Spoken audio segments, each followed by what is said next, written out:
Whether it's a past mistake, a missed opportunity, or a choice we made we wish we could go back and undo, we're going to dive into the topic that affects all of us at some point in our life: regret. Welcome to Stronger Days Ahead. My name's Debbie, and today we're going to talk about the burden of regret, how it can wear you down, and how to let go of it. And with 8 years of experience of living with regret, I'm here to tell you it can be done.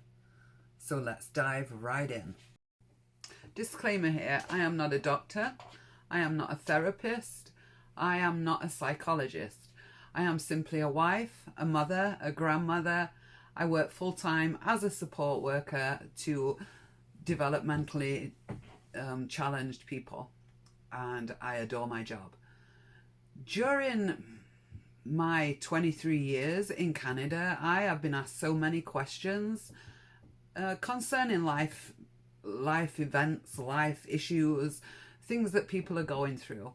Because in my 23 years, I have been through so much, so much, and I have so many regrets, and I want to share them with you. The first 8 years of being in Canada were the worst 8 years of my life. I came to Canada because I met a guy that I thought I loved, and everything was rosy. So we decided to get married after a very short period of time me being here, and I did bring my 11-year-old daughter with me, but my 15-year-old son decided he wanted to stay in the UK, which was great because he was almost finished school. So I thought it was a good idea that he would stay behind and finish that. Never in my wildest imagination did I think he wouldn't come to Canada to be with me permanently. But that's how the story goes there. So the regret I had of moving to Canada was very, very deep, and it weighed me down to the point I don't even know who I was anymore. It was a very sad situation. I hurt a lot of people. I blamed a lot of people, and ultimately my marriage failed. I would like to go back and apologize to the people I hurt, but at the time I felt they were to blame that I was suffering so badly. So that burden was very, very deep. I apologize for that. That was my 2 dogs you could hear barking there. So going back to the story, it was very deep. It weighed very heavy. And in this process, I wasn't emotionally there for my children. Number one, my daughter ran away from home at 16, which I can't blame her.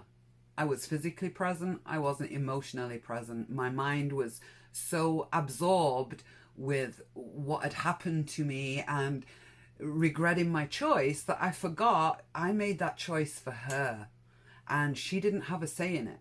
So I lost a bond with my daughter, and it was very hard on me, but still all I could see was my own pain. My son and my family, my mum, my dad, my brother, my nieces, my sister-in-law, my best friends, my dearest friends, I never saw for 8 years. So when my daughter came back to me at 19, pregnant, I saw this as my beginning, a new chapter, a new start in my life. And I got out of the marriage I was in. And although that didn't rectify or make the regret feel any easier, it put me on a different direction, a different path, if you will, to make life better, make better choices for what turned out to be my dear granddaughter. So let's scoot forward a couple of 3 years. I spent 3 years alone. I went through a lot of counseling, and I had a lot of therapy because my mind was just an ultimate mess, and I felt every day I just wanted to give in. I just wanted to give up, but my granddaughter kept me going. And I've always, to this day, she's 16 now, I've always said she is my angel. She is what brought me back to reality, and I just adore my granddaughter. I also now have a grandson, and I ultimately adore him too. But the damage that was done between me and my son, I don't think will ever be repaired. My son is heading towards 40 now. So this is what regret does to you. It will destroy your life if you let it. It will pull down every relationship that you have if you let it. So after I decided I wasn't going to let it anymore, I just shook off the past and had to live with what was in the now. And what I was left with, which wasn't very much, but I built on that. I had to let go, because there were times I wanted to go back to that marriage just to have the security. Looking back now, that would have been a huge mistake, because he was like a red rag to a bull in front of me because I blamed him. He never explained to me how bad life here would be, not seeing my family, the winters in Canada, everything that you could possibly imagine could go wrong in somebody's life was going wrong in my life. But that ultimately wasn't his fault. I never researched. It was a decision I jumped into. It was a choice I made. And I made that choice for not only me, but my children. So losing that bond and that relationship I have with my children, honestly, I don't blame them. I don't regret that they chose to break away, because that was their choice. And that was probably at the time a good choice for them. But I guess what I'm trying to say here is we all have options. We all have choices. And you can choose to stay on that path of regret, or you can turn around and just shed it, just like baggage, and think no more, and start walking back to the right path. But I just want to say, regret, it doesn't matter what you do, because we all have choices. Now, I could have chose to stay in the UK, in my own little bubble there, a single mom, and would I have regretted not taking this opportunity? I'm pretty sure I would have done. In fact, I know me, I would have done, and I always would have thought. And maybe I would have resented my children for me not doing it. So regret needs to go. We have to accept the choice we made. While we don't have to stay with that choice, we do have to accept it and accept responsibility for that choice. And I know that's hard to hear, because we are all reaching out for somebody to help us, somebody to put their hands down into that hole and pull us out of it. But there is nobody, there's only you, and we have to live in the now.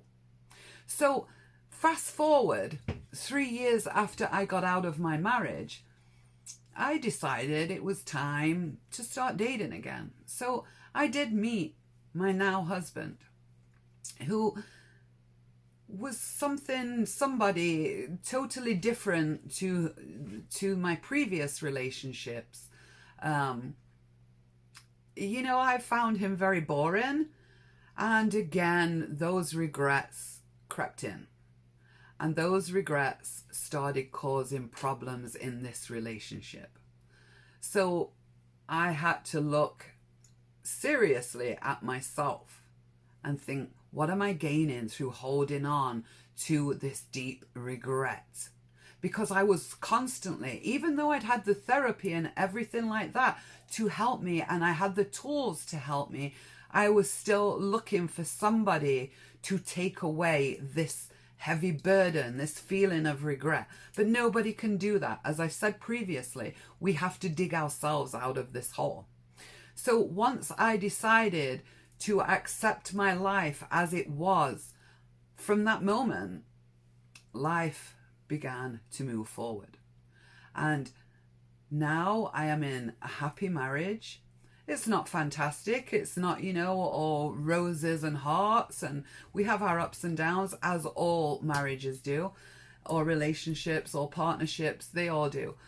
But I'm in a happy, peaceful place. I know everybody is in the UK. I know I can get on a flight whenever I want to now and go home. I know I'm always going to be there for my family now. You know, I can't do anything about my children. I can't, so I've had to let that go. I still obviously talk to my children. The conversations are very few and far between, and I'm happy with that. That's their choice. I can't change their choice. I just hope one day when my time comes to be laid in the ground, they don't live with that regret. But again, that is their choice. So I want you to know that yes, regret is real, but it's a part of life. It's how you choose to deal with it, how you choose to let it go, that will ultimately better or worsen your life if you choose to stay with it. I chose, after a very long period, to finally let go.